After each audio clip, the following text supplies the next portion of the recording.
Hi, I am Alexa Mency, and today I'll be talking about the positive impacts of video gaming.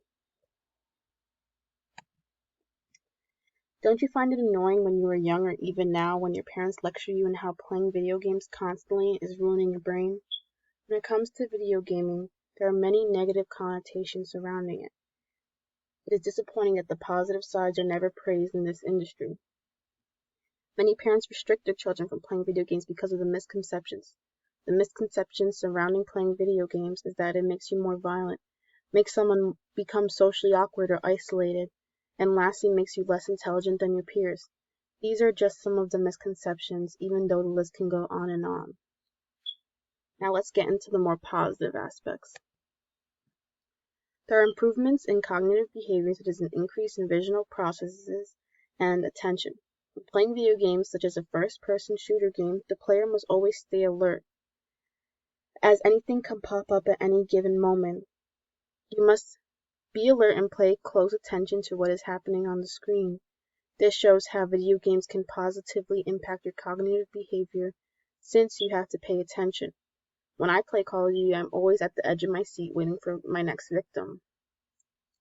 A few years ago, I would love to play Call of Duty Zombies, which is still one of my favorites.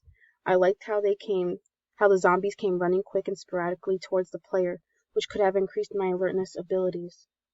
Playing video games can even increase your driving skills, which parents are always hoping for safe driving. Next, there are social benefits to playing video games. When people think of gamers, they think of them as people who are crouched down in their parents' basement in the dark playing video games for hours. However, that is far from the truth.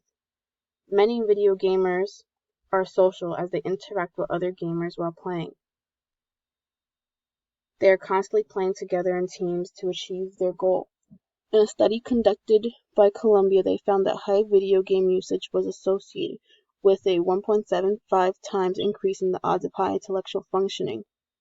This is a huge increase compared to non-gamers.